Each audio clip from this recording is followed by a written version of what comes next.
اہل بیت اطہار علیہ السلام کی عظمت پہ درود بھیجے گا. محمد و آل محمد. محمد آل محمد.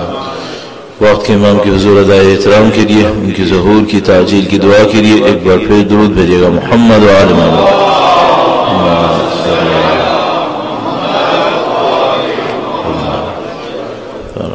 فاتحہ. بسم اللہ الرحمن الرحیم. الحمد للہ رب العالمین الرحمن الرحیم مالک یوم الدین ایاک نعبد و ایاک نستعین اهدنا الصراط المستقیم صراط الذین انعمت علیہم غیر المغضوب علیہم ولا الضالین.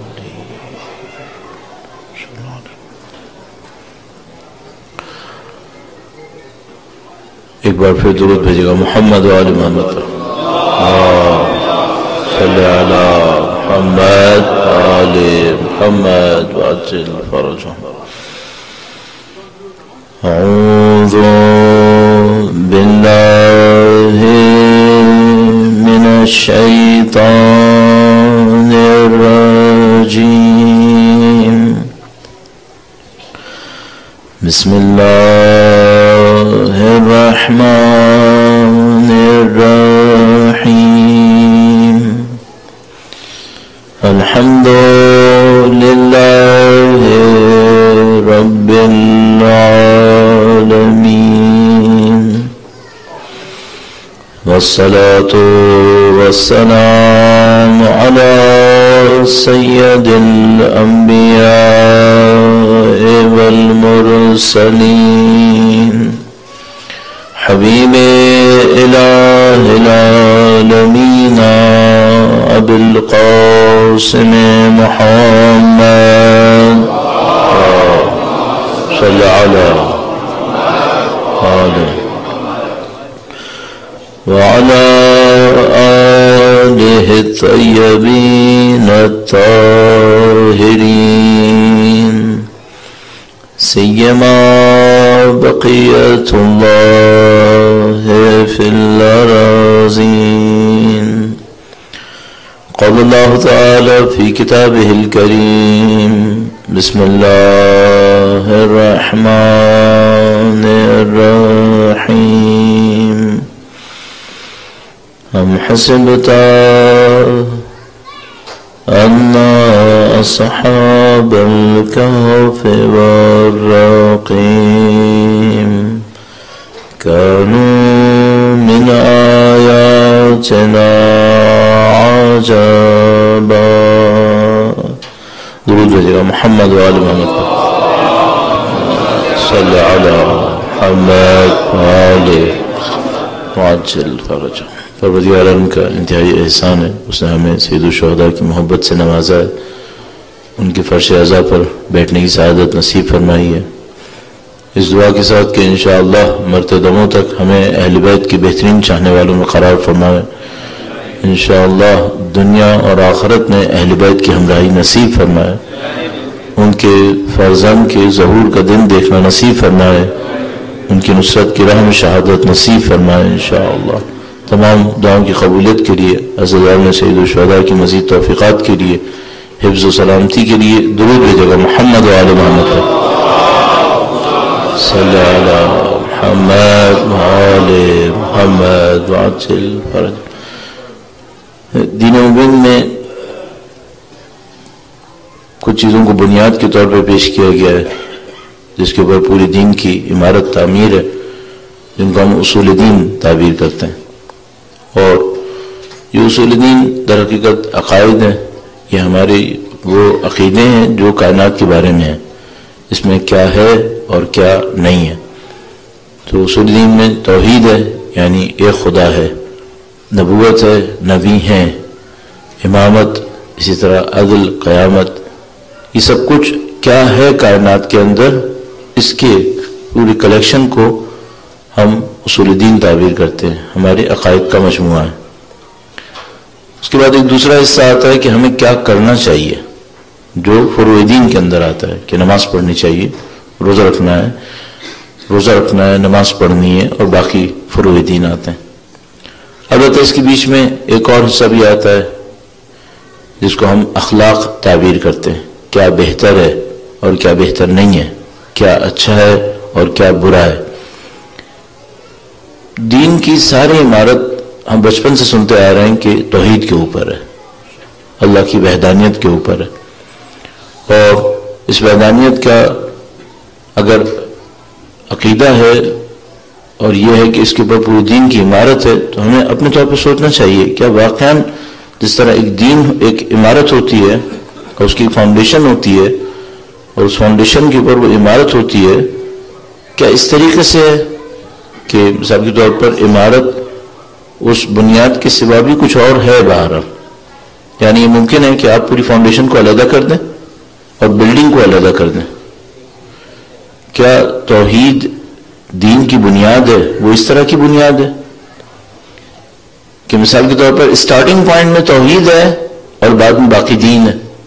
یعنی کہ نہیں، اس میں کوئی اور کسی اور طرح سے، مثال کے طور پر جیسے آپ کا اور میرا وجود ہے، اگر ہم سے کوئی یہ کہے کہ آپ کے جسم میں جان کہاں ہے، روح کہاں ہے، تو آپ یہ نہیں کہہ سکتے کہ مثال کے طور پر بنیاد میں ہے، پاؤں میں ہے اور اس کے اوپر پورے جسم اور پھر پورا وجود کھڑا ہوا ہے۔ نہیں، ایسا نہیں ہے، یہ ہر جگہ ہے۔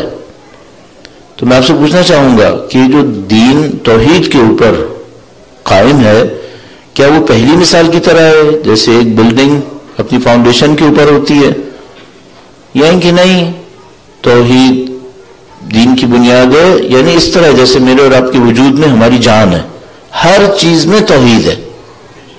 اس کو کس طریقے سے بیان کریں گے اور اس کا ہماری زندگی پہ اثر کیا ہوگا، اس کو چند منٹ میں آپ کی خدمت میں عرض کروں گا۔ درود بھیجے گا محمد و آل محمد۔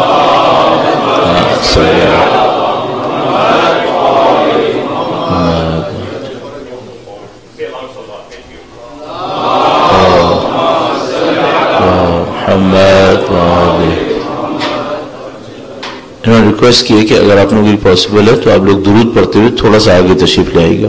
درود بھیجے گا محمد و آل محمد۔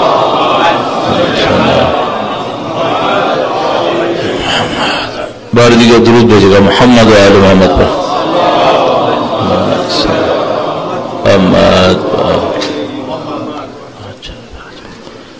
ایک بار پھر وقت کے امام کے حضور ادائے احترام کے لیے مل کر درود بھیجے گا محمد و آل محمد پر۔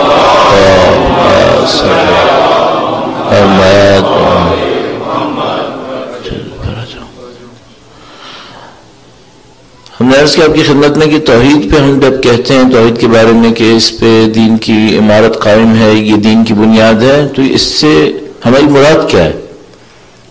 اور معمولاً دین کے ساتھ ایسا ہوتا ہے کہ ایک وہ چیز ہوتی ہے جو دین میں ہوتی ہے، ایک وہ چیز ہوتی ہے جو دینداروں کے پاس ہوتی ہے۔ دین میں کچھ اور ہوتا ہے، دینداروں کے پاس کچھ اور ہوتا ہے، معمولاً ایسا ہو جاتا ہے۔ مثلا دین میں بہت بنیادی ایک کانسیپٹ ہے اور وہ ہے تقوی، پرہیزگاری۔ اچھا، یہ ایک دین میں کانسیپٹ ہے تقوی، یا مثال کے طور پر زہد، دین میں کانسیپٹ ہے قناعت، توکل، ایک دین میں کانسیپٹ ہے، ایک لوگوں کے پاس کچھ اور ہے۔ تو ممکن ہے جو دین میں تقوی کہا ہو وہ کچھ اور ہو، اور جو لوگ تقوی سے سمجھ رہے ہوں وہ کچھ اور ہو۔ مثلا دین میں آپ کے پاس اصطلاح ہے عبادت۔ عبادت کسے کہتے ہیں؟ خدا تعالیٰ فرماتا ہے وَمَا خَلَقْتُ الْجِنَّ وَالْإِنسَ إِلَّا لِيَعْبُدُونَ، ہم نے جن و انس کو اس لیے خلق کیا کہ وہ ہماری عبادت کرے۔ اچھا، ہمارے ہاں جو عرف عام میں عبادت کہتے ہیں وہ بہت، میں اپنے اس طرح میں کہتا ہوں، بہت پارٹ ٹائم جاب ہے۔ اس کے لیے کائنات خلق کیسے ہو سکتی ہے؟ تو اس غلطی کو دور کرنے کے لیے، مس انڈرسٹینڈنگ کو دور کرنے کے لیے ہم ترجمے میں یوں کہہ دیتے ہیں کہ ہم نے جن و انس کو بس اس لیے خلق کیا کہ ہماری بندگی کریں۔ اب بندگی فل ٹائم ہوتی ہے، بندگی ہر وقت کرنی ہوتی ہے۔ تو ایک چیز وہ ہوتی ہے جو دین میں ہوتی ہے، ایک وہ چیز ہوتی ہے جو لوگوں کے پاس ہوتی ہے۔ یہ دونوں ایک جیسے ہو جائیں تو دین کمال میں پہنچ جاتا ہے پھر تو، اور مشکل یہیں پر ہے کہ ان دونوں کے اندر فرق رہ جاتا ہے۔ اب ہمیں دیکھنا پڑے گا کہ وہ جو توحید ہے اور توحید دین کے ہر شعبے میں ہے، اس کا ہمارے اور آپ کے اوپر کیا اثر ہونا چاہیے تھا، اور وہ اثر ہے یا نہیں ہے؟ ایک بار پھر درود بھیجے گا محمد و آل محمد۔ صلی اللہ علیہ محمد عجل فرجہ۔ اب اس کی ایک اور مثال آپ کی خدمت میں عرض کرنا چاہوں گا موضوع کو اپنی جگہ تک پہنچانے کے لیے، وہ یہ کہ آپ جو یہاں پہ تشریف فرما ہے اور کافی عرصے سے آپ میں سے بعض لوگ یہاں پہ رہ رہے ہیں، اور ظاہر ہے ان کے سامنے کچھ وہ لوگ ہیں جو ایک توحید کے ماننے والے ہیں، ایک خدا کے ماننے والے، اور کچھ وہ لوگ ہیں جو ایک خدا کے ماننے والے نہیں ہیں۔ اگر میں ان سے پوچھوں کہ یہاں پہ رہتے ہوئے ان دونوں کے اندر بنیادی طور پہ کیا فرق پایا آپ نے، تو میں تقریباً مطمئن ہو کہ آپ سے عرض کر رہا ہوں بہت سارے لوگوں کو ان دونوں میں کوئی زیادہ فرق نہیں مل رہا ہوگا۔ یعنی جو ایک خدا کے ماننے والے ہیں وہ تقریباً ویسے ہی ہیں جو ایک خدا کو نہیں مانتے، بلکہ زیادہ تر لوگ یہ معتقد ہیں کہ جو ایک خدا کے ماننے والے ہیں وہ ان سے بھی کم ہیں جو ایک خدا کو نہیں مانتے ہیں۔ کافی لوگ اس بات پر معتقد ہیں۔ اچھا، اگر دین کی بنیاد توحید ہے اور میں اور آپ بھی دیندار ہیں اور ہماری بنیاد بھی توحید ہے، تو یہ جو توحید ہے اس کے ہونے نہ ہونے سے کوئی فرق پڑتا ہے یا نہیں پڑتا ہے؟ یعنی مثال کے طور پر مجھ سے کوئی یہ پوچھے کہ بھائی ایک ہمارے پاس ڈگری پی ایچ ڈی ہے، اس پی ایچ ڈی کے ہونے سے نہ ہونے سے کوئی فرق پڑتا ہے کیا؟ تو اصولی طور پر جواب میں کوئی یہ کہے گا کہ بہت فرق پڑتا ہے۔ ایک آدمی پی ایچ ڈی ہو اور ایک آدمی پی ایچ ڈی نہ ہو، ایک آدمی انجینئر ہو ایک آدمی نہ ہو، ایک آدمی ڈاکٹر ہو ایک آدمی نہ ہو، ان سب پہ بہت فرق پڑتا ہے۔ تو میں آپ سے پوچھوں گا، ایک آدمی توحید کا ماننے والا ہو اور ایک آدمی توحید کا ماننے والا نہ ہو، آپ نے اپنی زندگی میں اتنا فرق دیکھا ہے کیا؟ آپ کو زیادہ تر فرق نہیں مل رہا ہوگا۔ اچھا، اس کی کیا وجہ ہے؟ کیا توحید نعوذ باللہ تعالیٰ ایسی کوئی چیز ہے جس کے ماننے نہ ماننے سے کوئی فرق نہیں پڑتا؟ اگر کوئی ایسی چیز ہے، دوسری طرف سے آپ کہہ رہے ہیں آپ کی دین کی بنیاد توحید ہے۔ اللہ کے رسول اگر کوئی مسلمان ہونا چاہتا تھا تو پہلی چیز جو اس سے کہتے تھے کہ تم نے قبول کر لیا ہے کیا، وہ یہی توحید تھی۔ تو یہ جو مانتے ہیں توحید کو اور جو نہیں مانتے ہیں، اگر میں کہہ رہا ہوں مجھے ان دونوں میں کوئی زیادہ فرق نظر نہیں آ رہا پریکٹیکلی، تو پھر میرے پاس صرف ایک جواب رہ جاتا ہے، اس کا مطلب ہے جو توحید کو مانتے ہیں وہ توحید کو سمجھے ہی نہیں ہے۔ اگر وہ توحید کو سمجھے ہوتے اور ان کے کیریکٹرز میں توحید ریفلیکٹ ہو رہا ہوتا تو ان میں جو توحید کو مانتے ہیں اور ان میں جو نہیں مانتے زمین آسمان کا فرق ہونا چاہیے تھا۔ اچھا، پریکٹیکلی اس وقت فرق بالکل نہیں نظر آ رہا۔ جو کلچر اس میں ہے وہی کلچر اس میں ہے، جو کیریکٹر یہاں پر ہے وہی کیریکٹر کم و بیش وہاں پر ہے۔ اگر فرق ہے تو کچھ ریچولز کا ہے، وہ آج کے دن یہ کرے گا، وہ دوسرا والا آج کی شب ایک اور کام کرے گا۔ ریچولز کا فرق آ رہا ہے، لائف وہی ہے، ایمبیشنز بھی وہی ہیں، آبجیکٹیوز بھی وہی ہیں، ریچولز کا فرق ہے۔ آیا یہ وہی توحید ہے جو ہمارے پاس ہے اور یہ خدا نے دی تھی، یا اس میں کوئی پرابلم آ گئی ہے؟ تو تھوڑی سی دیر لگا کے میں آپ کی خدمت میں اس توحید کو بیان کرنے کی کوشش کروں گا، اور ہم اپنے موضوع سے کس طرح متصل ہیں؟ اس طرح متصل ہیں کہ جو سید الشہداء کے ساتھ دینے والے ہیں اور ہم لوگ ان کے ایکسٹینشن میں بڑھنا تھے۔ ہمارا جو کام تھا عزاداری سید الشہداء کے ذریعے سے وہ یہ کہ ہم یہ سیکھیں کہ ان میں کیا ہے، کیونکہ میں نے عرض کیا ہمیں لوگ امبیسیڈر سمجھ رہے ہیں امام حسین کا، ہمیں حسینی کہتے ہیں۔ اگر وہ ہمیں سفیر امام حسین سمجھ رہے ہیں تو ہمارے اندر وہ ہونا چاہیے جو امام حسین کے ماننے والوں کے اندر تھا، اصحاب کے اندر تھا، اور ان کے اندر ایک خاص توحید نظر آتی ہے۔ وہ توحید ہمارے اندر زبان پہ تو نظر آتی ہے، عمل میں دیکھنا پڑے گا نظر آ رہی ہے یا نظر نہیں آ رہی۔ بظاہر نظر نہیں آ رہی، بظاہر نظر نہیں آ رہی، چونکہ جو نہیں مانتا وہ بھی وہی کر رہا ہے، جو مانتا ہے وہ بھی وہی کر رہا ہے۔ اور میں نے عرض کیا کہ صرف ریچولز کے اندر کچھ فرق آ رہا ہے۔ اب اس توحید کو بیان کرنے کی کوشش کرتے ہیں۔ درود بھیجیے گا محمد و آل محمد پر۔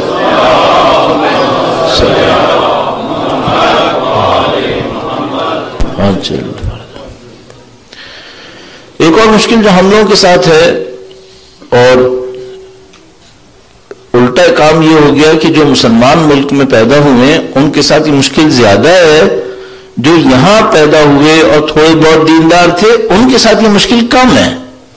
اور جو مشکل ہے وہ یہ ہے کہ ہم جو مسلمان ملکوں میں پیدا ہوئے تھے، ہم میں سے بہت کم لوگوں نے توحید کو کسی کلاس میں سیکھا ہے، اور جو بچے یہاں پیدا ہوئے تھے ان کو تو پھر چانس مل گیا ہے کہ انہوں نے کسی کلاس میں جا کر توحید کو سیکھ لیا ہے۔ جو ہمارے مسلمان ملکوں میں پیدا ہوئے، وہ جن کو میں نسلی مسلمان کہتا ہوں، یہ جو نسلی مسلمان تھے، آپ جا کے اسٹیٹسٹکس دیکھ سکتے ہیں۔ آج پاکستان تشریف لے جائیے یا مثلا کسی ایسے ایک اور ملک میں یا حتیٰ ہندوستان جس کے ماحول میں اسلام ہو، جا کے ان سے پوچھئے کہ بھئی تم لوگوں نے توحید کو کبھی کسی کلاس میں پڑھا ہے، کسی کلاس میں سیکھا ہے؟ بہت ریئر لوگ ہوں گے جنہوں نے توحید کو اس طرح سے دیکھا ہوگا۔ تو جو یہاں پہ تھے انہوں نے پھر کسی کلاس میں لے لیا، لیکن دونوں کے ساتھ ایک اور پرابلم آ رہی ہے۔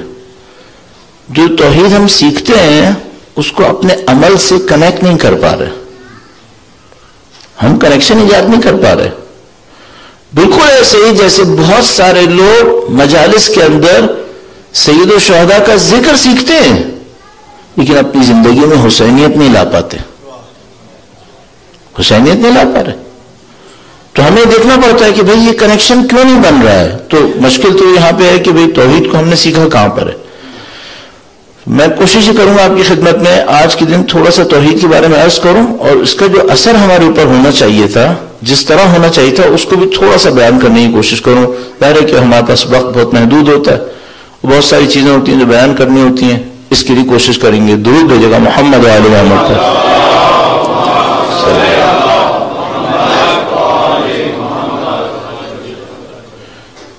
توحید کے جو سادہ ترین مفہوم ہے اس کو ہم خدا کے ایک ہونے کو کہتے ہیں۔ خدا ایک ہے۔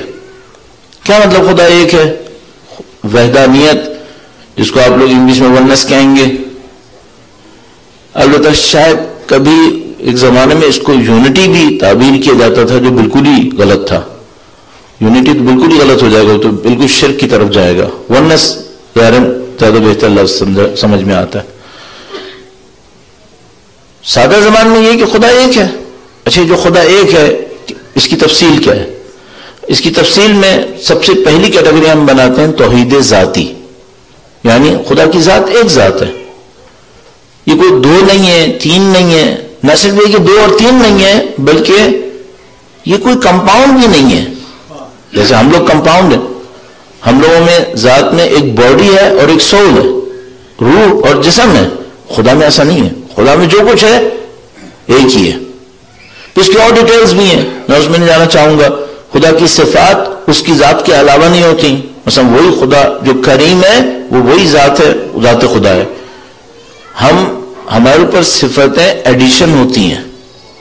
مثلا میں بچپنے میں مثال کے طور پر جو تھوڑی بہت نالج ابھی رکھتا ہوں، یہ بھی نہیں رکھتا تھا۔ آہستہ آہستہ میں نے نالج حاصل کی ہے، تو علم میرے اوپر بعد میں آیا ہے۔ خدا کے ساتھ ایسا نہیں ہوتا۔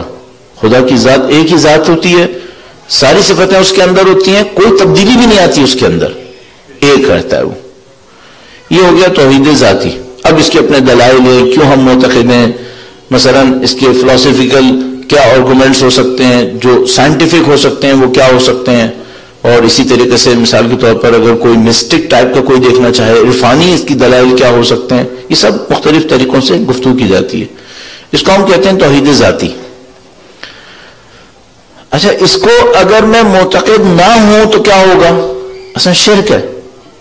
اگر کوئی انسان کہے نعوذ باللہ تعالیٰ کے دو ہیں، یا مثلا کمپاؤنڈ ہے، ترکیب ہے، یا کوئی کہے کہ ذات علیحدہ ہے، صفتیں علیحدہ ہیں، یہ سب شرک کہلاتا ہے۔ یہ توحید ذاتی ہے۔ اچھا، ایک اور حصہ توحید کا ہوتا ہے توحید افعالی۔ توحید افعالی کیا ہے؟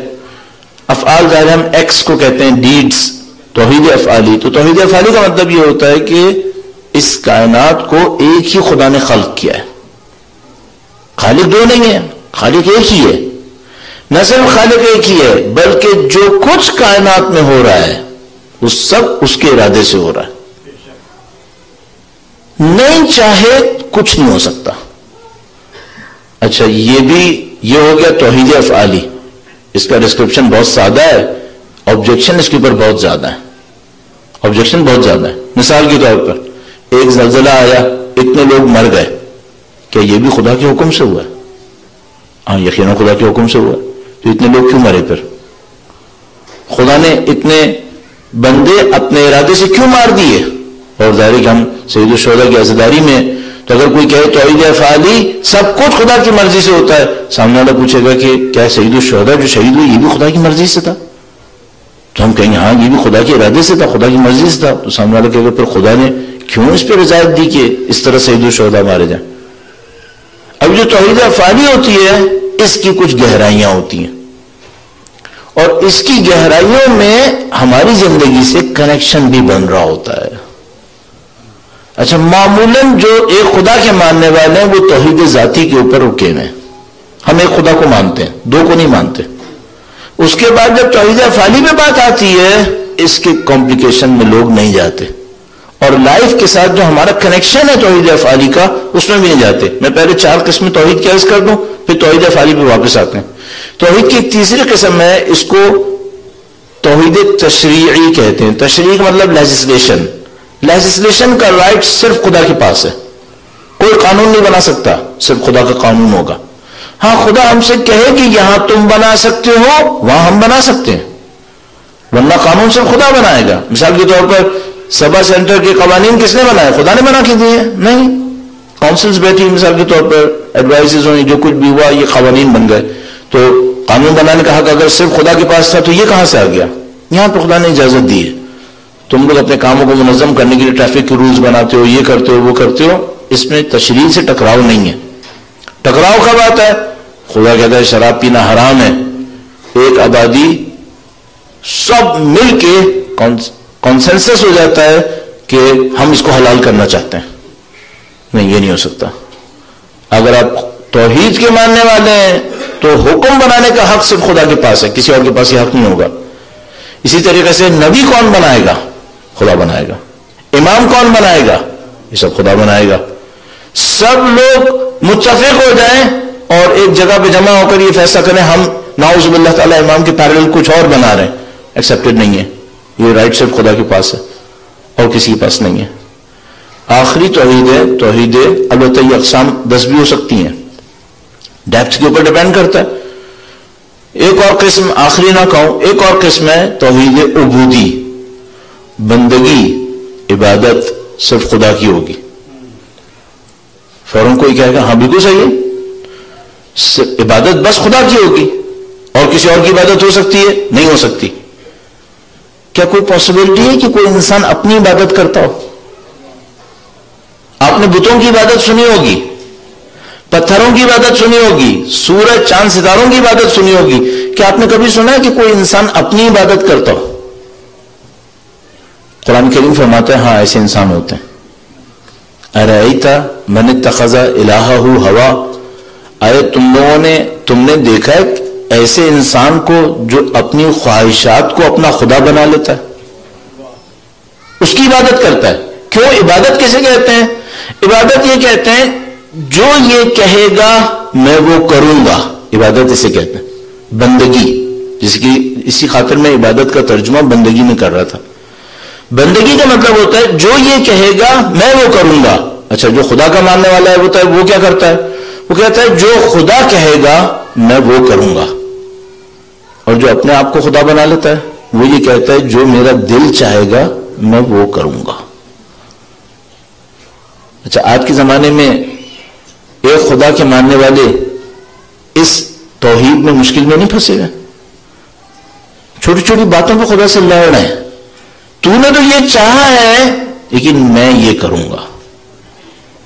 یہ کہاں کی توحید ہے بھائی؟ توحید کو اگر میرے اور آپ کے وجود کے اندر آنا ہے تو ہر کیٹیگری کے اندر آنا پڑے گا. ابھی توحید افعالی میں واپس آؤں گا. بس توحید ذاتی یعنی ذات خدا ایک ہے. توحید افعالی کام خدا سے ہوتے ہیں، خدا کرتا ہے. توحید تشریعی لیجسلیشن، قانون بنانے کا حق صرف خدا کے پاس ہے جس کو وہ اجازت دے. اور توحید عبودی، عبادت صرف خدا کی ہوگی. کیا مطلب؟ بندگی خدا کی ہوگی، جو خدا کہے گا وہی مانا جائے گا. اس کے مقابلے میں کسی اور کی ہوگی؟ نہیں ہوگی. اس کے مقابلے میں سوسائٹی کی چلے گی. بہت سارے لوگ اللہ کے مقابلے میں حتیٰ سوسائٹی کی مانتے ہیں. یہ سب توحید میں مشکل ہے. اب میں توحید افعالی پہ واپس آتا ہوں. درود بھیجیے گا محمد و آل محمد پر. صلی علی محمد و آل محمد وعجل. اور مجھے توحید کا تذکرہ کیوں کرنا پڑا؟ کل کی وجہ سے. کل جب میں نے مشکلات کا تذکرہ کیا اور میں نے اس میں عرض کر دیا تھا کہ اس میں کچھ مشکلات آئیں گی، مشکلات کے کانسیپٹ میں کچھ مشکلات آئیں گی، تو اس میں واقعا میں مشکلات آئیں، اور کسی نے ایک دو سوال کیے جس سے مجھے اندازہ ہوا کہ معاملہ اتنا اچھا نہیں ہوا ہے. تو اس خاطر مجھے بہتر یہ نظر آیا کہ میں توحید افعالی کے اوپر گفتگو کروں تاکہ وہ کانٹیکسٹ ڈیولپ ہو سکے جس کے اندر مشکلات کو دیکھنا ہے. توحید افعالی کیا ہے؟ توحید افعالی یہ ہے کہ جو ہوگا وہ خدا کی مرضی سے ہوگا. اچھا، اگر یزید سید الشہداء کے خلاف کربلا میں کھڑا ہے تو یہ کس کی مرضی سے ہے؟ خدا کی مرضی سے. خدا نے ایسا کیوں کیا؟ جب ہم یہاں پہ پہنچتے ہیں تو ہمیں یہ دیکھنا ہوتا ہے کہ آیا اس سے خدا کو کوئی نقصان ہوا ہے کیا؟ خدا نے نمرود کو یہ طاقت دے دی کہ وہ حضرت ابراہیم کو آگ میں ڈال لے. خدا کو کوئی نقصان ہوا کیا؟ نہیں. آپ سے ایک اور سوال پوچھتا ہوں، حضرت ابراہیم کو نقصان ہوا؟ نہیں. اچھا، اگر حضرت ابراہیم اس آگ کے اندر جل جاتے تو حضرت ابراہیم کو کوئی نقصان ہوتا کیا؟ نہیں، پھر بھی نہیں ہوتا. کیوں؟ سارا نظام خدا کے ہاتھ میں ہے، سب خدا کے ہاتھ میں ہے.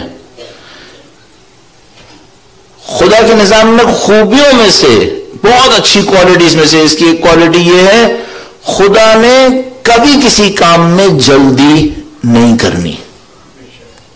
خدا کبھی جلدی نہیں کرتا. اچھا، کیوں جلدی نہیں کرتا؟ اس کی وجہ یہ ہے کہ دیر ہونے سے اس کا کوئی نقصان نہیں ہو سکتا. جلدی وہ کرتا ہے جسے وقت نکلنے کا خطرہ ہوتا ہے. جس کو وقت نکلنے کا خطرہ نہیں ہوتا وہ جلدی نہیں کرتا. آپ کے یہاں شاید ایسا نہیں ہوگا.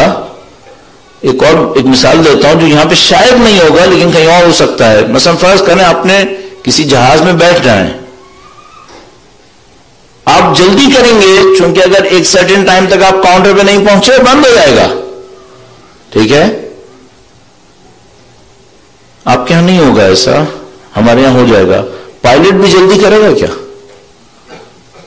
یہاں پہ کرے گا چونکہ اس کو پتا ہے کہ مجھے وقت پہ اڑانا ہے. ہمارے یہاں نہیں کرے گا، اطمینان سے آئے گا اور سب کو کہے گا پائلٹ میں ہوں، جہاز کہاں اڑے گا؟ جہاز نہیں اڑے گا. اسی وجہ سے ہمارے یہاں فلائٹ دیر ہوں گی. خیر یہاں بھی بہت دیر ہوتی ہے. میں ایک زمانے میں اس خوش فہمی میں مبتلا تھا کہ یہاں دیر سویر نہیں ہوتی ہے، یہاں بہت دیر ہوتی ہے. اینڈ میں جا کے اس نتیجے پہنچا ہوں کہ وہ زیادہ پنکچوئل ہے. یہ میں کبھی بعد میں ثابت کروں گا، چھوڑ دیتا ہوں. تو جلدی کون کرتا ہے؟ جلدی وہ کرتا ہے جس کو وقت ہاتھ سے نکلنے کا خوف ہوتا ہے. جس کو وقت نکلنے کا خوف نہیں ہوتا وہ کبھی جلدی نہیں کرتا. وہ کہتا ہے اس کو کرنے دو. اب دیکھیے، بلکہ الٹا میں عرض کروں، بعض اوقات وہ اپنے دشمنوں سے کہتا ہے ذرا تم بھی زور لگاؤ، دکھاؤ تم کیا کر سکتے ہو، دکھاؤ. اب دیکھیے اسی مثال کے اندر خدا چاہتا تو نمرود کو واقع سے ایک دن پہلے مار دیتا. نہیں مارا، زندہ رہا. نمرود نے اعلان کیا کہ وَانصُرُوا آلِهَتَكُمْ، اپنے خداؤں کی مدد کرو، لکڑیاں لے کر آؤ. لوگ لکڑیاں لے کر آ گئے. وہ لکڑیاں لاتے ہیں، انہیں جلا لیتے ہیں. اگر خدا چاہتا اسی دن بارش برسا دیتا. بارش برسا دیتا، اس نے نہیں برسائی. اس کے بعد جب حضرت ابراہیم کو اس میں ڈالنے لگے اور نہیں ڈال پائے تو دور سے حضرت ابراہیم کو اس چیز کو جس کو ہم منجنیق کہتے ہیں دور سے پھینکنے کے لیے استعمال کیا. خدا چاہتا تو کوئی کام کرتا، ان کے دماغ میں یہ ترکیب ہی نہیں آتی. اس نے کہا نہیں یہ بھی کرو. اگر اس کے بعد حضرت ابراہیم علیہ السلام کو اس نے پھینک دیا نمرود نے، خدا چاہتا حضرت ابراہیم کو جس فورس سے پھینکا تھا تھوڑی سی طاقت اور لگوا دیتا، حضرت ابراہیم آگ کے ادھر چلے جاتے. نہیں، اس نے کہا نہیں، جانے دو، جس ٹارگٹ پہ پھینک رہے ہیں پھینکنے دو انہیں. اس کے بعد اس نے کیا کیا؟ اب یہاں پہ ایک رول ہے جذباتیت سے ہٹ کر اور بالکل مذاق نہیں، سیریس ہٹ کر. وہ یہ ہے خدا اپنے دشمن سے کہتا ہے تم میدان بناؤ میں جیت کے دکھاؤں گا تمہیں. خدا کہتا ہے تم میدان بناؤ، اسٹیج لگاؤ اور جو کچھ کر سکتے ہو کر کے دکھاؤ، اور میں تمہیں میدان جیت کے دکھاؤں گا. اور ایک اور خوبی میں کروں گا، میں کوئی لشکر نہیں بھیجوں گا. قرآن کریم میں ارشاد فرماتا ہے ہمیں جب کسی کو شکست دینا ہوتا ہے ہم آرمی نہیں بھیجتے. فرماتا ہے زمین اور آسمان میرا لشکر ہے. خدا کبھی جلدی نہیں کرتا. حضرت ابراہیم کو ڈال دیا آگ کے اندر، اب فرشتے بھی بیچارے جا رہے ہیں حضرت ابراہیم سے کہہ رہے ہیں آپ یہ کر لیں، آپ وہ کر لیں، وہ کہہ رہے ہیں میرے لیے اتنا کافی ہے کہ خدا دیکھ رہا ہے.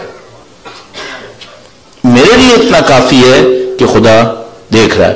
آگ میں گرے، خدا نے آگ بجھائی بھی نہیں. یہ بھی کر سکتا تھا بجھا دیتا، نہیں کہا آگ بھی جلنے دو. کیوں؟ آگ کے جلانے کی جو کوالٹی ہے وہ میں نے دی ہے، آج لے لوں گا واپس. آگ بھی جل رہی تھی. حضرت ابراہیم کو کہا یا نارو کونی بردن و سلامن علی ابراہیم، اے آگ ابراہیم کے لیے سلامتی اور ٹھنڈک میں تبدیل ہو جا. کوئی اور جاتا تو مر جاتا. ابھی بھی آگ ہیٹ دے رہی تھی، اگر کوئی اور جاتا تو مر جاتا. حضرت ابراہیم کے لیے ٹھنڈا کیا. اچھا یہ سارا جو اسٹیج بنایا تھا کس نے بنایا تھا؟ نمرود نے. آگ وہ لایا، لکڑیاں وہ لایا، بہت احمق آدمی بیچارہ ساری کوششیں کرتا رہا. خدا نے چھوٹا سا ایک کام کیا اور کہا مجھے کوئی جلدی نہیں ہے، اور وہ جیت گیا. اچھا اب یہ جو سین بنا تھا اس میں خدا کا کوئی نقصان ہوا کیا؟ نہیں. حضرت ابراہیم کا کوئی نقصان ہوا کیا؟ نہیں. اچھا اگر جل جاتے تو حضرت ابراہیم کا نقصان ہوتا؟ نہیں. خدا کا کوئی نقصان ہوتا؟ نہیں. حضرت عیسیٰ علیہ السلام کے معاملے میں بھی یہی ہوا. صرف ایک فرق ہے، حضرت عیسیٰ علیہ السلام حضرت موسیٰ علیہ السلام، میں مختصر کروں گا تاکہ اسی میں سارا وقت نہ لگ جائے، اور حضرت ابراہیم علیہ السلام اور سید الشہداء میں اللہ نے اپنی تینوں حجتوں کو آخری سیکنڈز میں بچا لیا. حضرت ابراہیم کے لیے آگ ٹھنڈی کر دی، حضرت موسیٰ علیہ السلام کے لیے عصا سے سارے اژدہے غائب کروا دیے. لاٹھی مار کے پانی میں راستہ ہو گیا. حضرت عیسیٰ علیہ السلام کو آسمان میں بلا لیا. سید الشہداء کے معاملے میں خدا نے گویا اپنی توحید کا اگلا مرحلہ دکھایا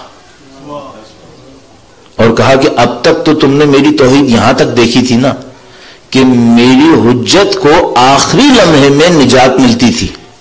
اب میں توحید کا وہ مرحلہ دکھاؤں گا جب آخری مرحلے تک دشمن وہ کر لے جو کرنا چاہ رہا تھا، اب بھی جیت کے دکھائے. اب بھی جیت کے دکھاؤ. تو سید الشہداء شہید ہو گئے، لاشا بھی پامال ہو گیا، خاندان بھی اسیر ہو گیا. اچھا خدا کہہ رہے تم جیت جاؤ گے اس طرح جیت جاؤ گے کیا؟ اب کسی کو اگر یہ فیصلہ کرنا ہے کہ کون جیتا تو کیا کوئی مشکل کام ہے؟ 1400 سال کے بعد پوری دنیا کے اندر امام حسین کے چاہنے والے گن لو اور کسی بھی یزید کے چاہنے والے گن لو. امام حسین کے روضے پر آنے والے لوگوں کو دیکھ لو، ان کے نام پہ جان دینے والوں کی تعداد دیکھو. بہت معذرت کے ساتھ اپنے جوانوں کو ایک بات عرض کرنے کے لیے تھوڑا سا ایک سخت جملہ استعمال کروں گا. ایک دفعہ اسکول میں پڑھاتے بچوں کو نبوت سمجھاتے ہوئے میں نے رسول اللہ کی عظیم الشان ہستی کے بارے میں چند جملات عرض کیے، اور میں نے ان سے کہا بچوں سے کہ دیکھو رسول اللہ کی شخصیت کا احترام آج بھی دنیا کے اندر ہے. تو بہت معذرت چاہتا ہوں اگر کسی کو برا لگے، لیکن بچہ ایک کھڑا ہوا اور اس زمانے میں وہ سنگر زندہ تھا جو مر چکا، کھڑا ہوا کہنے گا لیکن سر مجھے تو یہ لگ رہا ہے کہ وہ زیادہ پاپولر ہے آج. ہاں اب ظاہر ہم لوگوں کا کام یہ نہیں ہوتا کہ ہم تیش میں آئیں، جس کے لیے برصغیر مشہور ہے. ہم نے اس بچے کو دیکھا اور اس سے پوچھا کہ بیٹا شاید تم صحیح کہہ رہے ہو، اس وقت دنیا میں ظاہری طور پر یہ سنگر شاید زیادہ مشہور ہے، میں تم سے صرف ایک بات پوچھتا ہوں. وہاں پہ 25 سے 30 کے قریب بچے تھے کلاس کے اندر. میں نے کہا تم میں سے کتنے لوگ ہیں جو اللہ کے رسول کے نام پر جان دینے کو تیار ہیں؟ تقریباً سب بچوں نے ہاتھ کھڑا کیا، کہا سر اگر اللہ کے رسول کا معاملہ ہے ہم جان دینے کو تیار ہیں. پھر میں نے اس سنگر کا نام لیا، میں نے کہا یہ بتاؤ اس کے لیے دنیا میں کتنے لوگ جان دیں گے؟ شہرت تو مل گئی ہے لیکن جو اللہ نے نبی کو دیا ہے وہ کسی کو نہیں ملے گا. شہرت تو کوئی بھی لے لے گا لیکن جو دلوں میں امام حسین کی محبت ہے کہاں سے لاؤ گے؟ کس کی یاد میں لوگ 1400 سال بھی ایسے بیٹھتے ہیں؟ کس کی یاد میں بیٹھے؟ لاؤ دنیا کا کوئی مشہور انسان جس کی یاد میں اس طرح لوگ 1400 سال سے بیٹھے ہوں. اور کن جذبوں کے ساتھ؟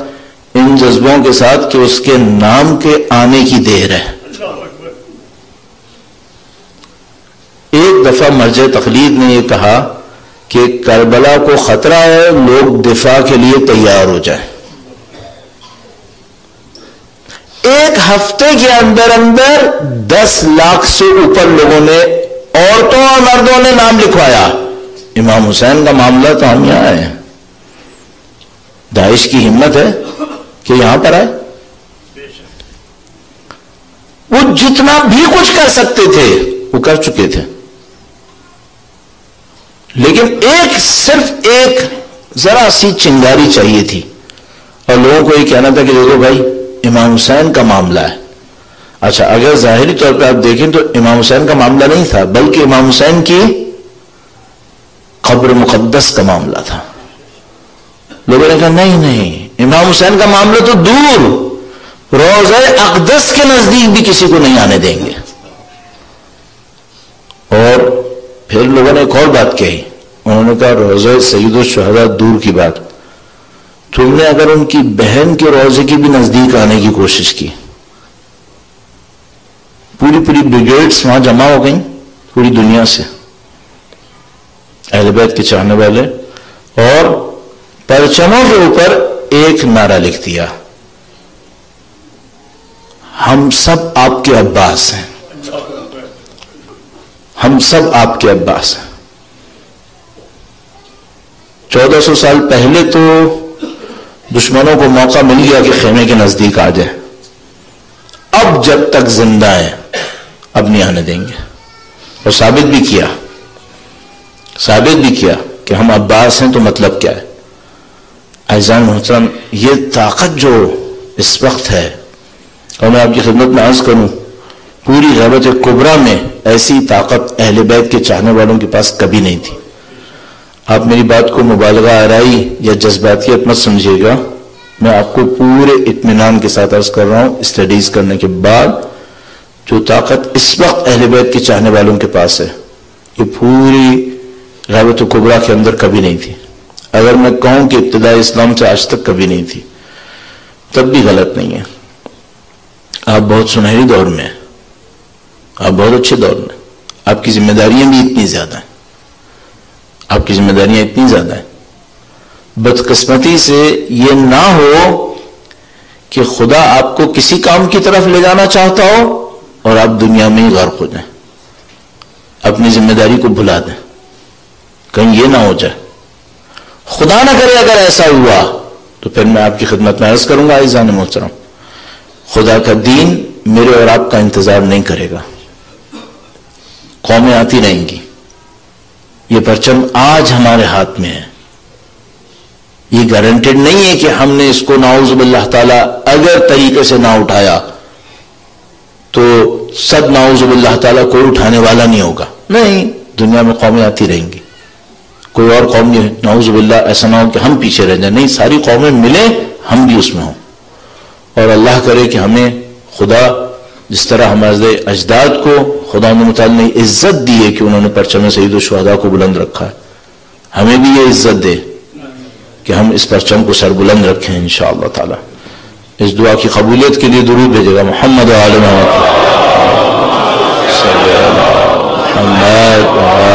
محمد وعجل. خدا متعال کو کوئی دیر نہیں ہے. خدا متعال پوری کائنات پر حاکم ہے، مالک ہے، اور مالک بھی ایسا نہیں ہے جو کہیں اور بیٹھا ہو اور کہیں اور کچھ اور ہو رہا ہو. نہیں، ایسا نہیں مالک. اس کی مالکیت بھی بہت عجیب ہے. یہ توحید ہم نے کم سمجھی ہے، یہ ہم نے کم سمجھی ہے. خدا کا ہم سے رابطہ کیسا ہے؟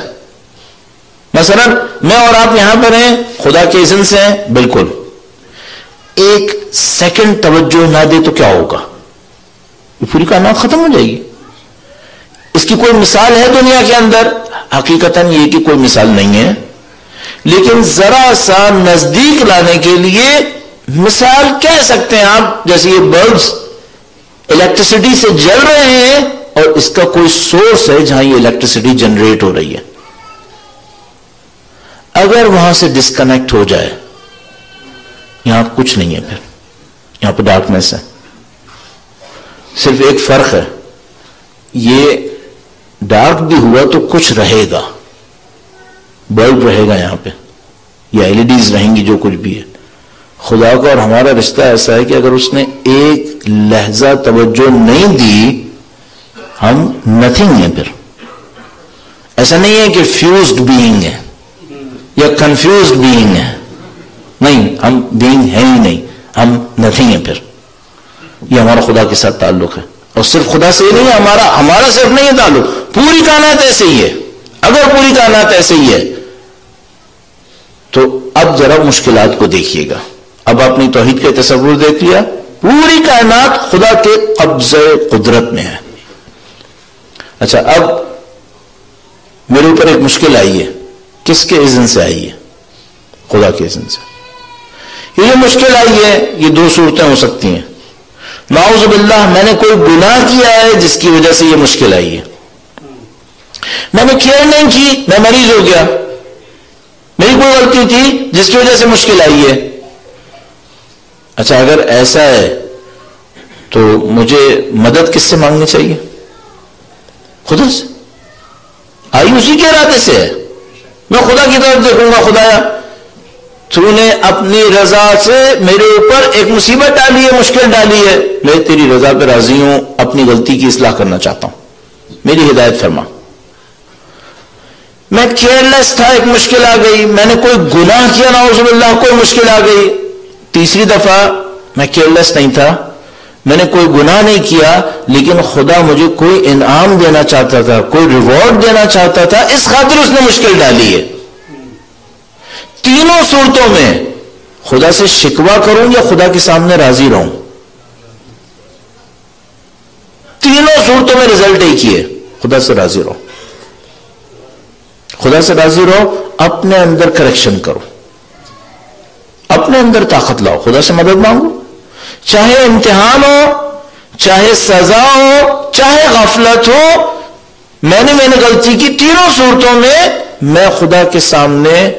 امام کیا فرما رہے ہیں؟ امام کے معاملے میں فرما رہے ہیں شکر کرو، خدا کا شکر کرو. کیوں شکر؟ اگر امتحان تھا تاکہ میں ریوارڈ پاؤں، شکر کرو کہ خدا نے اس قابل سمجھا. اگر غلطی یا غفلت تھی جس پر یہ مشکل آئی ہے تو شکر کرو کہ خدا نے تمہیں اویئر کر دیا ہے. شکر کرو، خدا نے اویئر کر دیا ہے، ورنہ پتہ نہیں کہاں پہنچ جاتے تم.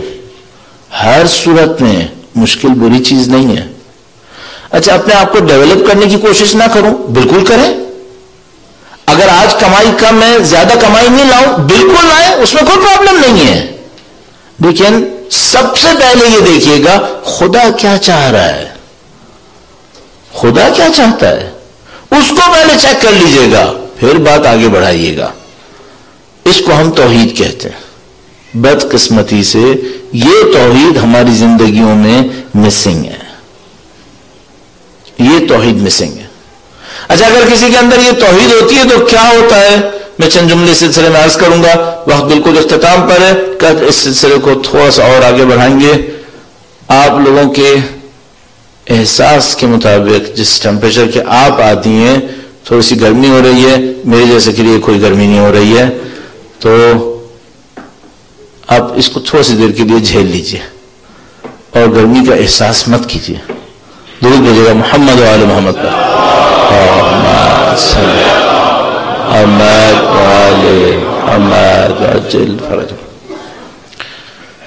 یہ جو توحید ہے اس کو ہمارے اندر نظر آنا چاہیے. اچھا، خدا متعال کیا کرتا ہے؟ بعض اوقات خدا متعال اس توحید کو سکھانے کے لیے ہمارے سامنے انبیاء کے واقعات بیان کرتا ہے. کہتا ہے دیکھو انبیاء نے کیا کیا تھا. ہمارے سامنے ائمہ اطہار سلام اللہ علیہم اجمعین کے واقعات آتے ہیں کہ دیکھو انہوں نے ان حالات کے اندر کیا انجام دیا تھا. تو مختلف طریقوں سے. چلیے اب میں 2-3 دن سے روک رہا تھا تو میں عرض کر دیتا ہوں. آپ سے جو میری توقع تھی، اور تھی کا مطلب پاسٹ ہے، وہ یہ کہ آپ کی اٹینشنز ڈائیورٹ نہیں ہونی چاہیے. آپ لوگ یہ دیکھنے نہیں آئے تھے کہ کوئی بورڈ کیسے کھلتا ہے، تو اور آپ وہاں کیا دیکھ رہے ہیں؟ پھر آپ مجلس سننے آئے تھے. تھوڑی سی ڈسٹریکشن آپ کی توجہ کو بھی لے گئی، اور طے یہ تھا کہ آپ لوگ زیادہ پڑھے لکھے ہونے چاہیے تھے، زیادہ کنٹرول آپ کے اندر ہونا چاہیے تھا. یہ اسلام کی اساس ہے، یہ اسلام کی بنیاد ہے. آپ کہیں گے یہ کیسے ہو رہا ہے؟ بھائی بورڈ دیکھنے میں کون سی اسلام کی اساس خطرے میں پڑ گئی ہے؟ ہاں، مشکل یہ ہو رہی ہے کہ جس طرح یہ ہوتا ہے کہ تھوڑی سی ڈسٹریکشن ہمیں ڈسٹریکٹ کر دیتی ہے، زندگی کے آبجیکٹیوز کے لیے بھی یہی کر رہے ہیں. تھوڑی سی کوئی چیز آتی ہے، ہم ڈسٹریکٹ ہو جاتے ہیں، بھول جاتے ہیں خدا نے کیوں خلق کیا تھا، خدا نے کیوں بنایا تھا. ذرا سا ایسا ہوتا ہے اپنے انوائرمنٹ سے نکلے کسی اور انوائرمنٹ کے اندر گئے، اسی کی کلچر کو کاپی کر لیتے ہیں، اسی کے آبجیکٹیوز کو اپنے آبجیکٹیوز بنا لیتے ہیں. سب بلا دیتے ہیں ہم کیوں آئے تھے دنیا کے اندر، خدا نے ہمیں کیوں پیدا کیا تھا، امام کیوں تشریف لائے تھے. یہ سب کا سب پارٹ ٹائم چلا جاتا ہے. کہتے ہیں محرم کے اندر مجلس میں آئی جائیں گے، باقی تو وہی کرنا ہے جو سب کر رہے ہیں. مجھے ڈر ہے آپ میں سے اکثر لوگ یہی کر رہے ہیں، اور مجھے بلنٹلی بولنے میں اس میں کوئی اعتراض نہیں ہے. میں یہ رسک لوں گا کہ کوئی ناراض بھی ہو جائے. اس کی وجہ یہ کہ 13 محرم کو ویسے ہی واپس چلا جاؤں گا، لیکن میرے سامنے پرابلم یہ ہے کہ اگر میں بھی نہیں بولوں گا تو کل قیامت کے دن خدا مجھ سے پوچھے گا کہ تم نے دین کے اسٹوڈنٹ ہونے کے ناطے ان کے دین میں ایک پرابلم دیکھی تھی، تم نے پوائنٹ آؤٹ کیوں نہیں کیا تھا؟ شاید ان میں سے کچھ لوگ سمجھ جاتے، اپنی لائف کو ان آبجیکٹیوز کے اوپر لے آتے جو خدا نے بنائے تھے. تو جو ہم نے کرنا ہے وہ ہم ضرور کریں گے، اور اس میں جو خدا ہم سے ڈیمانڈ کر رہا ہے، کہتا ہے لا یخافون لومۃ لائم، کسی کرٹیسزم کرنے والے کی کرٹیسزم سے تم لوگ مت ڈرنا، تم لوگ اپنا کام ضرور کرنا. تو آپ بھی اپنا کام کریں، ہم بھی اپنا کام کریں گے انشاءاللہ. خدا ہم سب کو سید الشہداء کے راستے پر چلنے کی سعادت نصیب فرما رہا ہے انشاءاللہ. سید الشہداء کے نام پر درود بھیجے گا محمد و آل محمد.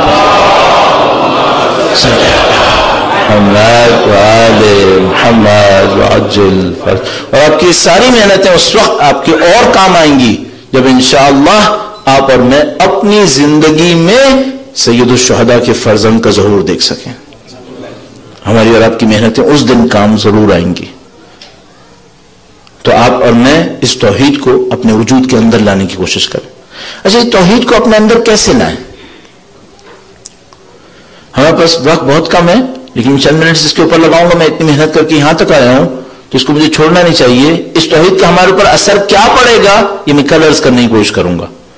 توحید کو پریکٹس میں کیسے لائیں اس کو میں چند منٹس میں کہنے کی کوشش کروں گا. ایک بار پھر درود بھیجے گا محمد و آل محمد.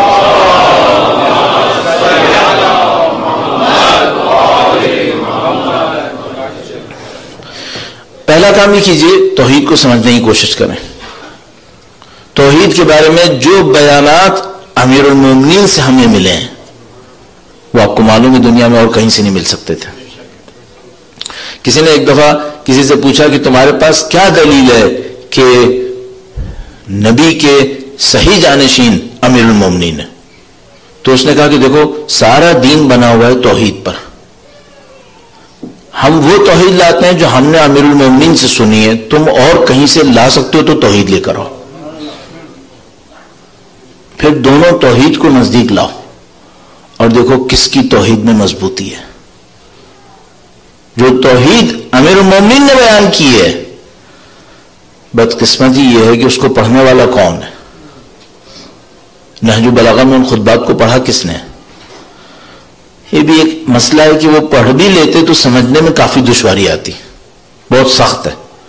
اس کے لیے میں کیا عرض کروں گا، وہ خطبات تو ضرور پڑھ لیجئے. دوسرا کام یہ کریں کہ کسی اچھے آتھر کی کتاب جس نے توحید کو سمپلیفائی کر کے بیان کیا ہو، مثلا آیت اللہ مکارم شرازی کی کتاب عقائد کے اوپر ہے، اس میں بیان ہوا ہے.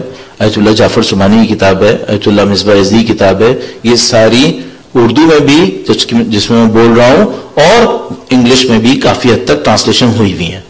ان کو آپ نیٹ پہ سرچ کر سکتے ہیں، آپ کو کتابیں مل سکتی ہیں. کوئی ایک کتاب ایسی لے لیں جس نے توحید کو ایکسپلین کیا وہ سمپلیفائی کر کے، تو آپ کو اور مجھے یہ پتا چلے کہ توحید کی ڈیپتھ کتنی ہے. اس کے بعد ایک دوسرا کام کر لیں، یہ جو آپ کے پاس دعائیں ہیں، عبادات ہیں، ان میں توحید کو ڈھونڈیں. یہ جو آپ نماز پڑھ رہے ہیں یہ توحید کی علامتی تصویر ہے. آپ کہہ رہے ہیں بحول اللہ وقوتہ اقوم واقعد، اللہ کی دی ہوئی طاقت سے کھڑا ہوتا ہوں اور بیٹھتا ہوں. سب کچھ خدا سے ہے. یہ سب اس توحید کو سکھانے کے لیے، سمع اللہ لمن حمیدہ، یہ سب توحید کو سکھانے کے لیے. دعاؤں کے اندر توحید، دعائے کمیل کے اندر مختلف دعائیں موجود ہیں. اچھا، ان کا آپ کے وجود پر اثر ہوگا اگر سمجھ کے کہیں. میں اس کو بعد میں عرض کرنے کی کوشش کروں گا، پھر دوبارہ وقت کم. ابھی مولانا صاحب جو انگلش میں خطاب کر رہے ہیں، انہوں نے کہا کہ یہ کسی ہاسپٹل میں بھیجے گئے اور وہاں پر کوئی لڑکی تھی جو کینسر کے 4th اسٹیج میں تھی، جس کو یقیناً دنیا کے اعتبار سے مرنا ہی تھا، لیکن وہ ہاسپٹل میں تھی اور اس نے کہا کہ میرے لیے کسی کا بندوبست کیا جائے. تو ان کو بلایا گیا، مولانا صاحب وہاں پر گئے اور کہہ رہے ہیں بالکل وہ لڑکی اپنے ارادے میں ختم ہو چکی تھی، مورائل بالکل ڈاؤن، اس کا بالکل ڈسکریجڈ، اور وہ وہاں پر تھی. سعودی عرب سے تھی، مکتب اہل بیت سے اس کا کوئی تعلق نہیں تھا. تو یہ وہاں پر پہنچے، انہوں نے اس سے بات کی اور کچھ دیر بات چیت کرنے کے بعد، جبکہ بہت زیادہ مورائل میں ڈاؤن ہوئی تھی، وہ اس سے پوچھا جیسے کہ ان لوگوں کا روٹین ہے کہ کیا میں تمہارے لیے دعا کروں. اس نے کہا کہ آپ میرے لیے دعا کریں. مولانا صاحب نے امام کی دعاؤں میں سے دعائے مشلول پڑھی اور مولانا بتا رہے تھے، کہہ رہے تھے جب میں باہر نکل رہا تھا تو ہاسپٹل کی اسٹاف میں سے ایک لیڈی مجھ سے کہہ رہی تھی، امام تم نے کیا کیا اس کے ساتھ، یہ چینج ہو گئی، بالکل یہ چینج ہو گئی ہے. جب آپ آئے تھے تو یہ تو ختم ہو گئی تھی اور ابھی بالکل فریش ہو گئی. تو اب نے کیا کیا اس کے ساتھ؟ اچھا، شاید اس کو دعائے مشلول بیچاری کو سمجھ میں بھی نہیں آئی ہوگی، مجھے نہیں معلوم. اگر وہ سمجھ جاتی تو کیا ہونے والا تھا. یہ سب کچھ ہمارے پاس ہے اور توحید سے ہم دور ہیں. اللہ اکبر، اتنا انجسٹس. یہ سارا ٹریجر آپ کے پاس ہے اور آپ اور میں ہی توحید نہ جانتے ہوں. یہ کتنی ناانصافی ہے. اس توحید کو ہمیں سمجھنا ہے تو کیسے آپ لائیں گے؟ ایک کتاب کم سے کم پڑھ لیجئے، کچھ تھوڑا سا اس کے بارے میں میٹیریل پڑھ لیجئے. پڑھنا بہت ضروری ہے. سنے سنایا بھول جاتے ہیں آپ، میں اور آپ کو، ہمارا کو میموری تھوڑی اتنی. ابھی آپ باہر نکلیں گے 20 منٹس کے بعد 80% بھول چکے ہوں گے ایز پر اسٹیٹسٹکس. اور دین کے معاملے تو پتہ نہیں وہ کیا ہی ہوگا، پھر لوگ دنیا کی چیزیں بھول جاتے ہیں. شاید دین کے معاملے میں توفیق ملے گی، فرد شہزاد کے صدقے میں خدا زیادہ میموری میں رکھے گا انشاءاللہ. تو کسی کتاب سے پڑھیے. دوسرا کام، ان دعاؤں کے اندر، عبادات کے اندر توحید کو دیکھیں. ایک تیسرا کام بھی ہے، ذرا اپنی زندگی میں خدا کو ڈھونڈیں. اپنی زندگی میں خدا کو ڈھونڈیں. لوگ کہتے ہیں کہ یہ کام کر لیں کہ، اور میں آپ سے ریکمینڈ کروں گا تسبیح میں کر لیں. کبھی مجھے موقع ملا تو میں اپنے اس تقیہ کلام کو کبھی آپ کے سامنے بھی دہراؤں گا کہ آپ تسبیح کیسے پڑھیں. آپ ایسا کر لیجیے، جب آپ الحمدللہ کہہ رہے ہوتے ہیں نا تسبیح میں، تو آپ ایک ایک خدا کی نعمت جو آپ کو ملی ہوئی ہے گننے کی کوشش کریں. مثلا آپ نے 3 دفعہ کہا الحمدللہ الحمدللہ الحمدللہ، یہ 3 دفعہ مثال کے طور پر اس اولاد کے لیے جو خدا نے مجھے دی ہے. پھر آپ کہیں الحمدللہ الحمدللہ الحمدللہ. یہ حمد اس جسم کا طاقت کا جو خدا نے مجھے دی ہے. پھر الحمدللہ. کتنی نعمتیں خدا کی، کم ہے؟ خدا کو شکر بتانا ہے. توحید کو اپنی زندگی میں دیکھیں. پھر ایک چوتھا مرحلہ آئے گا، پھر خدا آپ کو توحید دکھائے گا. پھر خدا توحید دکھائے گا. اور وہ کیسے دکھاتا ہے؟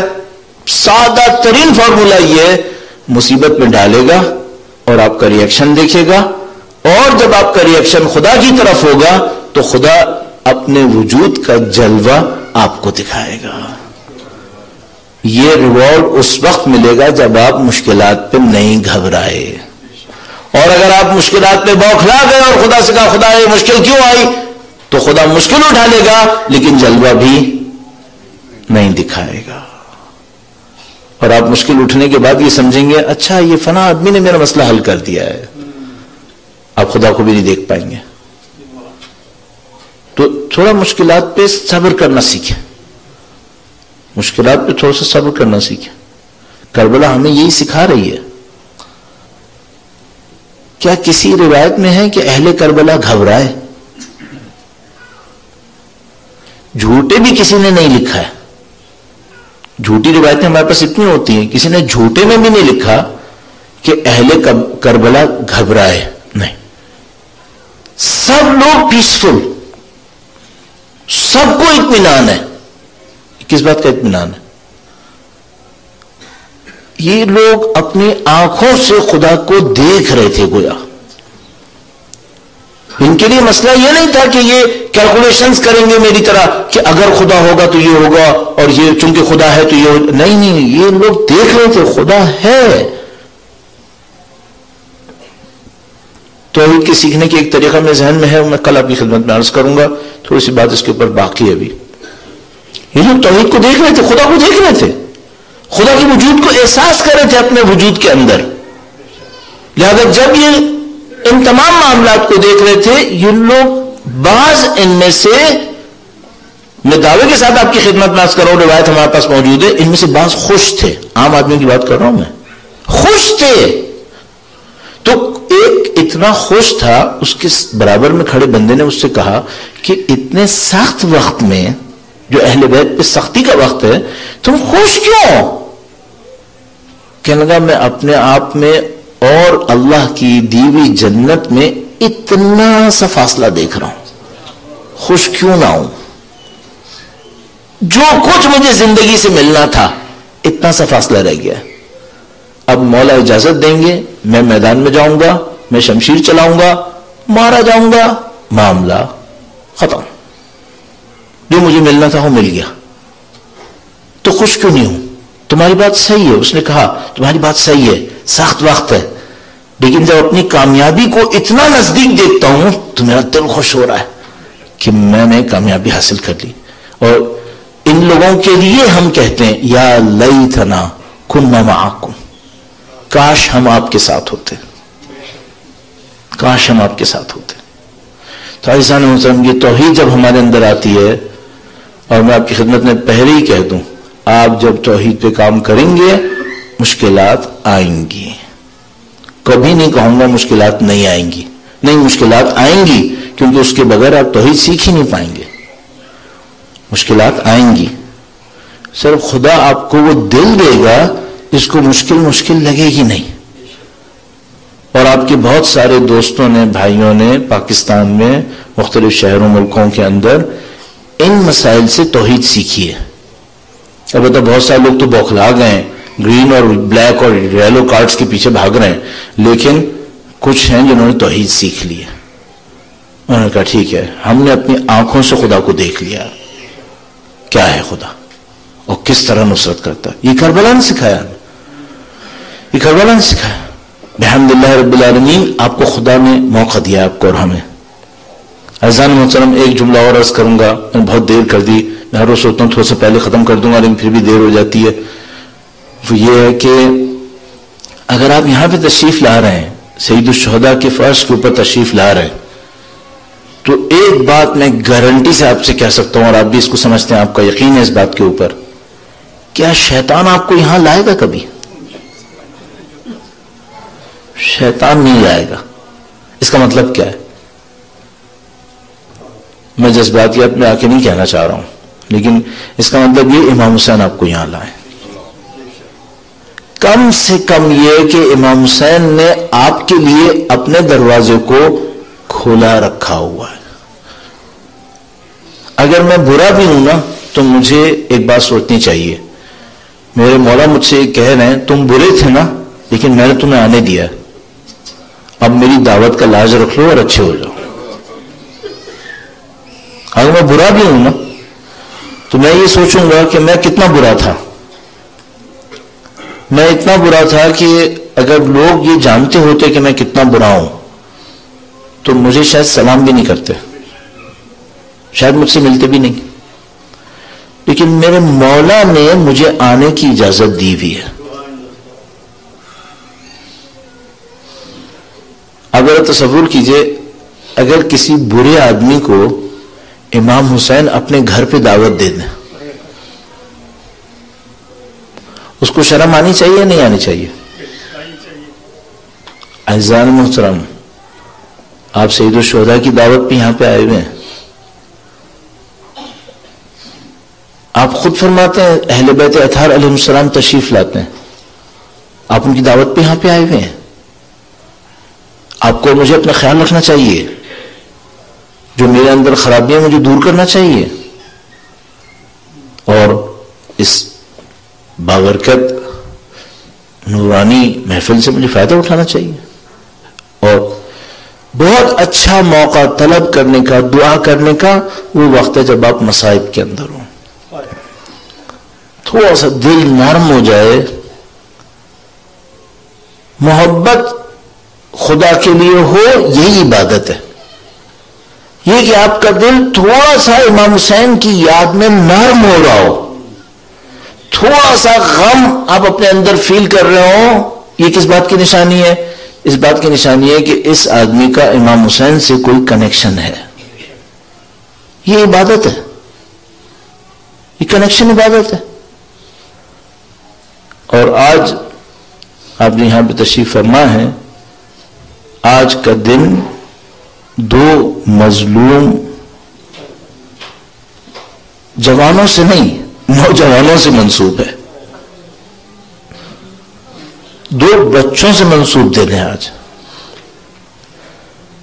کربلا میں جو کوئی بھی ہے یہ کسی کا وارث ہے، کسی کا بیٹا ہے، کسی کا باپ ہے، کسی کا بھائی ہے. عزیزو، آج آپ جن نوجوانوں کے نام پر بیٹھے ہیں یہ بی بی زینب کے دو جوان بچے ہیں. ان کی ماں بی بی زینب سلام اللہ علیہا ہے، ان کے والد حضرت جعفر طیار کے فرزند ہیں. یہ جو بچے ہیں ان کا نسب دنیا کے معصوم ہونے کے علاوہ اعلیٰ ترین انساب میں سے ایک ہے. اعلیٰ ترین تعلق ان کے پاس ہے کہ مولا امیر المومنین سے ماں سے بھی متصل ہیں اور باپ سے بھی متصل ہیں. اور میں نے عرض کیا کہ ان کی ماں بی بی زینب سلام اللہ علیہا ایسو ایک عجیب قربانی ہے جو بی بی زینب سلام اللہ علیہا نے دی ہے. مجھے کہ بی بی زینب نے پورے واقعے کربلا کے اندر کہیں ہمیں نہیں ملتا کہ اپنے بچوں کی شہادت پر نوحہ پڑھا ہو، ہمیں نہیں مل رہا. بی بی زینب سلام اللہ علیہا عاشور کے دن سے گویا رہائی تک اپنے بھائی کے غم کو تو بیان کرتی رہی لیکن اپنے بچوں کا کبھی تذکرہ نہیں کیا.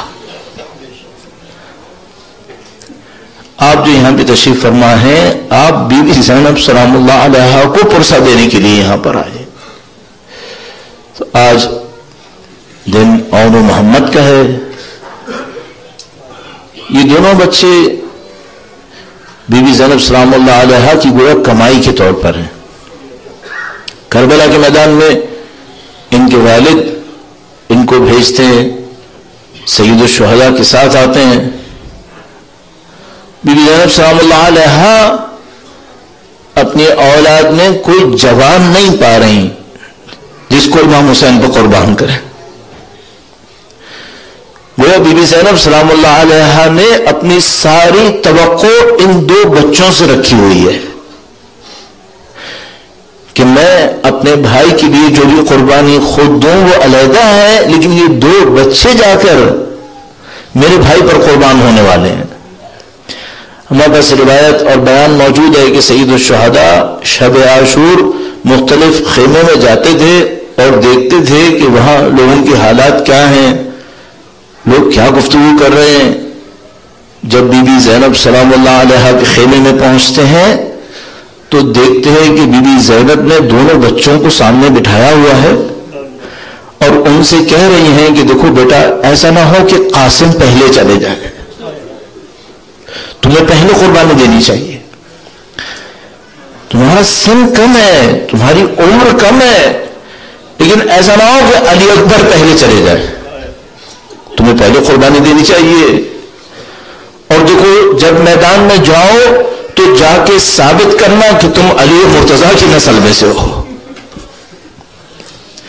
بنی ہاشم اپنے جوانوں اور نوجوانوں کو بھی سارے جنگی طریقے سکھاتے تھے، تو یہ دونوں بچے بھی ٹرینڈ تھے. انہوں نے جا کے میدان جنگ کے اندر جو جوہر دکھائے ہیں وہ دشمن سے کہلوا گئے کہ یہ علی مرتضیٰ کی نسل سے ہیں. تو بی بی نے دونوں کو تیار کیا کہ دیکھو دونوں جانا، پہلے قربانی دینا. اور بعض روایات بیان کرتی ہیں کہ ماں نے یہ بھی تذکرہ کیا کہ دیکھو بچوں، ایسا نہ ہو کہ نہر کی طرف جا کر پانی پی لینا، یہ مت کرنا. اب نہیں معلوم یہ کیا جذبہ رہا ہوگا، کہا یا نہیں کہا، لیکن قرین ہے کہ کہا ہوگا، چونکہ کم سن بچے تھے، شاید بچپنے میں آ جائے. تو ماں نے ان کو بتایا ہو کہ دیکھو بیٹا یاد رکھنا، علی اصغر بھی پیاسا ہے، سکینہ بھی پیاسی ہیں، سب بچے پیاسے ہیں. بچے عاشور کے دن سید الشہداء کے سامنے آتے ہیں اور کہتے ہیں کہ مولا ہمیں بھی جانے کی اجازت دی ہے. اب اس میں ایک عجیب نقطہ ہے، اور وہ یہ ہے کہ یہ جو اہل بیت کی محبت ہے ایک دوسرے کے ساتھ، یہ بڑی عجیب محبت ہے. یعنی اللہ کے رسول کے سامنے جب ایک دفعہ جبریل نے کہا کہ آپ یا تو اپنے بیٹے قاسم کو قربان کریں یا حسین کو قربان کریں، فرشتے نے آ کر کہا ایک زانوں پہ ان کے بیٹے قاسم تھے اور ایک زانوں پہ سید الشہداء، تو کہا یا قاسم قربان ہو یا حسین. تو اللہ کے رسول نے کہا کہ جبرائیل میں قاسم کو قربان کروں گا. جبرائیل نے پوچھا کہ کیوں؟ اللہ کے رسول فرمایا کہ دیکھو حسین فاطمہ کا بیٹا ہے، اگر حسین گئے تو فاطمہ کے دل کو تکلیف ہوگی، میں فاطمہ کے دل کو تکلیف نہیں دے سکتا. عزیزو آپ یقین مانیے جب اون محمد آئے ہوں گے اجازت دینے کے لیے تو امام حسین نے سب سے پہلے یہ سوچا ہوگا کہ میری زینب کے دل پہ کیا گزرے گی جب اس کے دو بچوں کی لاشیں وہاں سے اٹھ کر آئیں گے. وہ امام حسین شاید بچوں کی وجہ سے کم، اپنی بہن کی وجہ سے زیادہ اجازت دینے سے رک رہے ہوں گے. اور ایک اور بات بھی آپ کی خدمت میں عرض کروں عزیزان محترم، اگر کوئی پوچھے بی بی زینب اپنے بچوں کو زیادہ چاہتی تھی یا علی اکبر کو زیادہ چاہتی تھی، تو کوئی مورخ آپ کو ایسا نہیں ملے گا جو یہ کہے کہ بی بی زینب اپنے بچوں کو زیادہ چاہتی تھی. قطعاً علی اکبر کو زیادہ چاہتی تھی. اگر بی بی علی اکبر کو زیادہ چاہتی ہوں گی نا تو پھر مجھے یقین ہے امام حسین اور محمد کو چاہتے ہوں گے. وہ اپنے بھائی کے بچوں کو چاہ رہی ہیں، یہ اپنی بہن کے بچوں کو چاہتے ہوں گے کہ سختی سے سید الشہداء نے اجازت دی ہوگی، یہ اللہ جانتا ہے. بچے گئے، اپنی کم سنی کے باوجود دشمنوں کا مقابلہ کیا، دشمنوں سے لڑے. عمدن نہر کی طرف کوئی نہیں گیا بلکہ مخالف سمت کے اندر لڑتے رہے. ایک موقع آیا جب دونوں زمین کے اوپر گرے، سید الشہداء کو آخری سلام کیا. گویا سید الشہداء مولانا ابوالفضل العباس دونوں نوجوانوں کے لاشوں کو لے کر آئے. اب عزیز و رسم یہ تھی کہ جب کوئی لاشا آتا تھا تو اس کی ماں سامنے آتی تھی, اپنے بچے کی لاشیں کو امام حسین سے لیتی تھی. امام حسین اور محمد کا لاشیں لائے, لیکن بی بی زینب سلام اللہ علیہا نہیں آئی لاشیں لینے کے لیے. گویا ایک موقع کے اوپر کسی نے پوچھا کہ بی بی آپ اپنے بچوں کو لاشیں لینے کیوں نہیں جا رہی؟ فرمایا میں نے اپنے بھائی پر قربان کیا, میں قربان کر چکی ہوں. ایسا کتنی آسانی سے ہم نے کہہ دیا. کسی ماں سے جا کے کوئی پوچھے کہ بچوں کا لاشا چاہیے یا نہیں چاہیے, میری زینب نے قربانی دی, کہا نہیں میں نے اپنے بھائی کی بھی قربان کیا ہے. عزیزوں نہ صرف عصر عاشور لاشیں تو نہیں آئیں, قطعی روایت کے مطابق 11 محرم کو جب روانہ ہونے لگی اور اماری سے اپنے آپ کو گرایا تب بھی انہوں محمد کی لاشیں میں نہیں گئی, امام حسین کی لاشیں پر گئی, امام حسین کی لاشیں پر گئی. پھر جب شام کا زندان کھلا, سروں کو واپس دیا گیا, تب یہ بیان کرنے والے بیان کرتے ہیں کہ اونو محمد کے سر علیحدہ رکھے ہوئے تھے اور عورتیں نہیں سمجھ پا رہی تھیں کہ ان کی ماں زندہ ہے یا مر گئی ہے. ایک موقع آیا ہے جب بیوی اونو محمد پر روئی ہے, وہ کب آیا؟ جب مدینہ واپس آئی اور اپنے گھر بھی گئی ہے. اب جو اونو محمد کے خالی کمرے دیکھیے,